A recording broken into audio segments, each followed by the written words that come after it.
Friends, welcome to my channel. First time ನನ್ನ channel ನೋಡ್ತಿದ್ರೆ subscribe ಮಾಡ್ಕೊಳ್ಳಿ ಫ್ರೆಂಡ್ಸ್. ಈ ವಿಡಿಯೋ ಎಷ್ಟಾದರೆ ಒಂದು ಲೈಕ್ ಕೊಡಿ.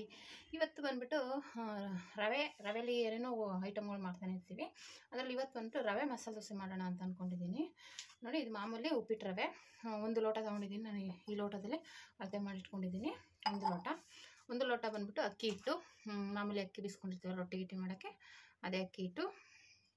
ಮತ್ತು ಇದು ಬಂದುಬಿಟ್ಟು ಮೈದಾ ತೊಗೊಂಡಿದ್ದೀನಿ. ನಾವು ಇದು ಒಂದು ತೊಗೊಂಡಿದ್ರೆ ಇದು ಅರ್ಧ ತೊಗೊಂಡಿದ್ದೀನಿ. ಇದಕ್ಕೆ ಮಸಾಲೆಗೆಲ್ಲ ಸೇರಿಸ್ಬಿಟ್ಟು ಈರುಳ್ಳಿ ಒಂದು 2 ತೊಗೊಂಡಿದ್ದೀನಿ.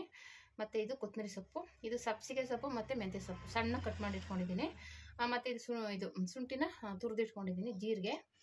ಮತ್ತು ಇದು ಮೆಣಸಿನ್ಕಾಯಿನೂ ಅಷ್ಟೇ ಸಣ್ಣಕ್ಕೆ ತುರ್ಕೊಂಡ್ಬಿಟ್ಟಿದ್ದೀನಿ. ತೆಂಗಿನಕಾಯಿ, ಉಪ್ಪು, ಇವಾಗ ಇದನ್ನೆಲ್ಲನೂ ಹಾಕ್ಕೊಂಡು ಕಲಿಸ್ಕೋಬೇಕು. ಇದಕ್ಕೇನಪ್ಪ ಅಂದರೆ, ಈಗ 1 ಲೋಟ ತೊಗೊಂಡ್ರೆ 3 ನೀರು ಹಾಕಬೇಕು. ಅದೇ ಇದರಲ್ಲಿ ಮೀನು, ಇನ್ನೇನು ಅದರಲ್ಲಿ ಇಲ್ಲ. ನೋಡಿ, ಈ ಥರ ಒಂದು ಬೋಲ್ ತೊಗೊಂಡಿದ್ದೀನಿ.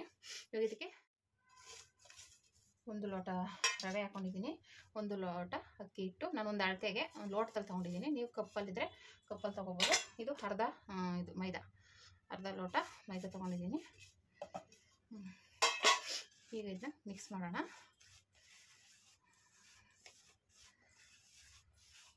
ಎಲ್ಲ ಮಿಕ್ಸ್ ಆಗಬೇಕು. ಮಿಕ್ಸ್ ಆಯಿತು. ಇವಾಗ ಇದನ್ನು ಒಂದೊಂದೇ ಹಾಕೋತೀನಿ. ಈರುಳ್ಳಿ, ಉಪ್ಪು, ಮೆಣಸಿನ್ಕಾಯಿ, ಜೀರಿಗೆ, ಶುಂಠಿನ ಚೆನ್ನಾಗಿ ತುರಿದಿದ್ದೀನಿ. ಅದು ಜಜ್ಜಿಬಿಟ್ಟು ಹಾಕ್ಕೊಳ್ಳಿ ಸಣ್ಣಕ್ಕೆ. ತೆಂಗಿನಕಾಯಿ ತುರಿ ಸ್ವಲ್ಪ ಜಾಸ್ತಿ ಹಾಕ್ಕೊಳ್ಳಿ. ಇದು ಕೊತ್ತಂಬರಿ ಸೊಪ್ಪು ಮತ್ತು ಇದು ಸಬ್ಸಿಗೆ ಮತ್ತು ಮೆಂತ್ಯ. ಇದು ಹಾಕೋದ್ರಿಂದ ಒಂಥರ ಟೇಸ್ಟ್ ಚೆನ್ನಾಗಿರುತ್ತೆ. ಯಾವುದೇ ಪದಾರ್ಥಕ್ಕಾದ್ರೂ ನೀವು ಮೆಂತ್ಯ ಇದು ಯೂಸ್ ಮಾಡಿ, ತುಂಬಾ ಒಳ್ಳೆಯದು. ಶುಗರ್ ಇರೋರ್ಗಂತೂ ನಾನು ಅದಕ್ಕೆ ಜಾಸ್ತಿ ತೊಗೊಂಡಿಟ್ಕೊಳ್ತೀನಿ.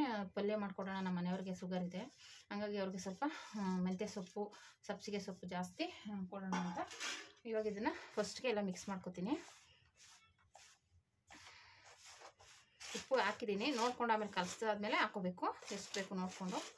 ನೋಡಿ,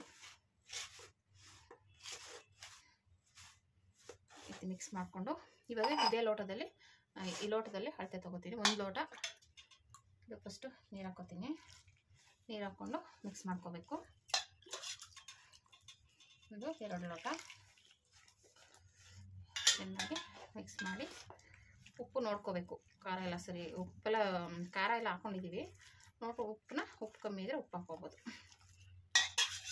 ಮತ್ತು ಇನ್ನೊಂದು ಲೋಟ ಹಾಕೋತಿದ್ದೀನಿ. 3 ಲೋಟ ಹಾಕ್ಕೊಂಡಿದ್ದೀನಿ. ನೋಡಬೇಕು, ಒಂದು ಲೆವೆಲ್ಗೆ ನಮಗೆ ದೋಸೆ ಹಾಕೋ ಥರ ಆದರೆ ಸಾಕು.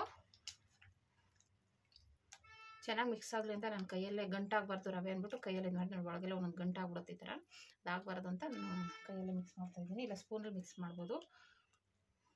ನೋಡಿ, ಈ ಥರ ತೆಳ್ಳಗಾಗಬೇಕು. ಇಷ್ಟು ತೆಳ್ಳಗಾಗಬೇಕು. ಇವಾಗ ಇದನ್ನು ಹಾಗೆ ಇಟ್ಬಿಡೋಣ. ಒಂದು 5 ನಿಮಿಷ ನೆನೆಬೇಕು. ಇದು ನೆನೆದ ಮೇಲೆ ದೋಸೆ ಹಾಕೋಕ್ಕೆ ಚೆನ್ನಾಗಿರುತ್ತೆ. ರವೆ ಮಸಾಲೆ ದೋಸೆ ಇದೊಂದು 5 ನಿಮಿಷ ನೆನೆಲಿ ಫ್ರೆಂಡ್ಸ್. ಕಾಯ್ದಿರ್ಬೇಕು ಫ್ರೆಂಡ್ಸು. ಕಾಯ್ದ್ರೇ ಇದು ಚೆನ್ನಾಗಿ ಬರುತ್ತೆ. ಗಟ್ಟಿ ಅನಿಸಿದ್ರೆ ನೀವು ನೀರು ಹಾಕೋಬೇಕಾಗುತ್ತೆ. ಗಟ್ಟಿ ಜಾಸ್ತಿ ಅನಿಸಿದ್ರೆ ಸ್ವಲ್ಪ ನೀರು ಹಾಕ್ಕೊಂಡು ತೆಳ್ಳೆ ಮಾಡ್ಕೋಬೇಕು. ಒಂದು ಲೆವೆಲ್ಗೆ ಜಾಸ್ತಿ ತೆಳ್ಳನೂ ಹೋಗ್ಬಾರ್ದು, ಜಾಸ್ತಿ ಗಟ್ಟಿನೂ ಹೋಗ್ಬಾರ್ದು. ಆ ಥರ ಇರಬೇಕು. ಇದು ನೋಡಿ, ಈ ಥರ ತೊಗೊಂಡು ಸುಮ್ಮನೆ ಈ ಥರ ಹಾಕ್ಬೇಕಷ್ಟೆ. ನಾವು ದೋಸೆ ಥರ ಹಾಕ್ಬಾರ್ದು, ಸುಮ್ಮನೆ ಎಲ್ಲ ಥರ ಈ ಥರ ಸುಮ್ಮನೆ ಹಾಕ್ಬೇಕಷ್ಟೆ. ಈ ಥರ ಹಾಕ್ಬೇಕು. ಇದು ಮಧ್ಯೆ ಓಲ್ ಥರನೇ ಬರಬೇಕು. ಓಲ್ ಥರ ಬಂದ್ಬಿಡುತ್ತಲ್ಲಪ್ಪ ಹಾಕ್ಕೋಬಾರ್ದು. ಆ ಥರ ಅಂದ್ರೆ ಚೆನ್ನಾಗಿರೋದು. ಇದು ಗರಿಗರಿಯಾಗಿ ಸ್ವಲ್ಪ ಚೆನ್ನಾಗಿ ಅದು ಓಪನ್ ಆಗೋರು ಕಾಯಬೇಕು. ಸುಮ್ಮನೆ ಅಯ್ಯೋ ಎತ್ಬಿಟ್ಟು ಇದು ಮಾಡೋಕ್ಕೆ ಹೋಗ್ಬಾರ್ದು. ಚೆನ್ನಾಗಿ ಕಾಯ್ಬೇಕದು. ಮಸಾಲೆ ದೋಸೆ ಎಲ್ಲ ಸ್ವಲ್ಪ ಎಣ್ಣೆ ಹಾಕಿದ್ರೇ ಅದು ಮಸಾಲೆ ದೋಸೆ ಅಂತ ಮುಟ್ಕೊಳ್ಳೋದು. ಎಣ್ಣೆ ಬರ್ತಾನಿಲ್ಲ, ನೋಡಿ ಕಾಯಬೇಕು.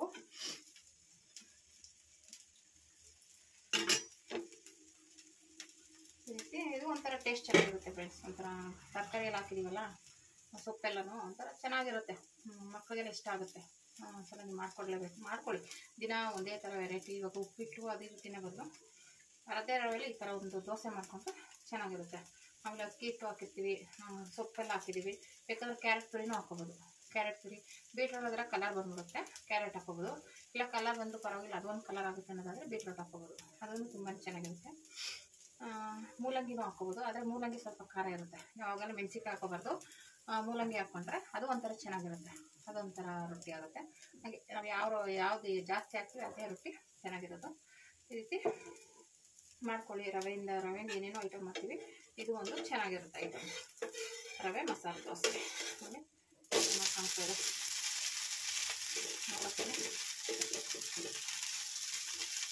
ಇದು ಉರಿ ಚೆನ್ನಾಗಿರಬೇಕು, ಅವಾಗ ನಮಗೆ ಇದು ಸುತ್ತ ಬರಬೇಕು. ಆದರೆ ಉರಿ ಸಾಕಾಗಲ್ಲ ನಮಗೆ. ಇದೆಲ್ಲ ಉರಿ ಜಾಸ್ತಿ ಇದ್ದರೆ ಅವನ್ನ ದೋಸೆಲೆಲ್ಲ ಹಾಕಿದ್ರು ಎತ್ಕೊಳ್ಳುತ್ತೆ. ಅದೇನಾಗುತ್ತೆ, ಉರಿ ಕಮ್ಮಿ ಆಗಿರೋದ್ರಿಂದ ಅಂಟ್ಕೊಂಡ್ಬಿಡುತ್ತೆ. ಸ್ಟೌವಲ್ಲಿ ಜಾಸ್ತಿ ಇಲ್ಲಿವರೆಗೂ ಬರೋಲ್ಲ ಉರಿ, ಇಷ್ಟು ಮಾತ್ರ ಬರುತ್ತೆ. ಇಲ್ಲೆಲ್ಲ ನಿಧಾನಕ್ಕೆ ಹೋಗುತ್ತೆ. ಅವಾಗ ಏನಾಗ್ತೀವಿ, ಬೇಗ ಇದು ಬಿಸಿ ಇದ್ದಾಗಲೇ ಹಾಕಬೇಕು. ಆ ಥರ ಇದು ಹಂಗಾಗಿ ಸರಿಯಾಗಿ ಬರೋಲ್ಲ. ಅದೊಂದು ನೋಡ್ಕೋಬೇಕು. ಆಮೇಲೆ ಹೆಂಚು ಕಾದಿರ್ಬೇಕು ಚೆನ್ನಾಗಿ. ಕಾಯಿಲಿಲ್ಲ ಅಂದ್ರೂ ಅಂಟ್ಕೊಂಡ್ಬಿಡುತ್ತೆ. ಅಕ್ಕಿ ಹಿಟ್ಟು ರವೆ ಎಲ್ಲ ಹಾಕಿದ್ದೀವಲ್ಲ, ಉರಿ ಇಲ್ಲ ಅಂದರೆ ಮೆತ್ಕೊಳ್ಳುತ್ತೆ. ಇದೇ ಹಿಟ್ಟಲ್ಲ, ಯಾವ ಹಿಟ್ಟು ಹಾಕಿದ್ರೂ ಅಂಟ್ಕೊಳ್ಳುತ್ತೆ ತವಾ ಬಿಸಿ ಇಲ್ಲ ಅಂದರೆ. ಹಾಗಾಗಿ ತವಾ ಹೆಂಚು ಬಿಸಿ ಆದಮೇಲೆ ಹಾಕಿ ಈ ಥರ ಗರಿಗರಿಯಾಗಿ ಚೆನ್ನಾಗಿ ಬರುತ್ತೆ ನೋಡಿ. ನೋಡೋಕ್ಕೆ ಎಷ್ಟು ಕಲರ್ಫುಲ್ ಆಗಿದೆ ಅಂದರೆ ಈಸಿಯಾಗಿ ಬೇಗ ಮಾಡ್ಕೊಳ್ಳುವಂಥ ದೋಸೆ ರವೆ ಮಸಾಲೆ ದೋಸೆ.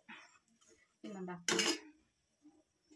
ಈಗ ನಾನು ಹೇಳ್ದಂಗೆ ನೀರನ್ನ ನೋಡ್ಕೊಂಡು ಹಾಕೋಬೇಕು. ನೀವು ಸೊಪ್ಪು ಜಾಸ್ತಿ ಹಾಕ್ಬಿಟ್ಟಿರೋದ್ರಿಂದ ಸೊಪ್ಪೆ ಸಿಗುತ್ತೆ, ಒಂಥರ ಚೆನ್ನಾಗಿರುತ್ತೆ ನೋಡಿ.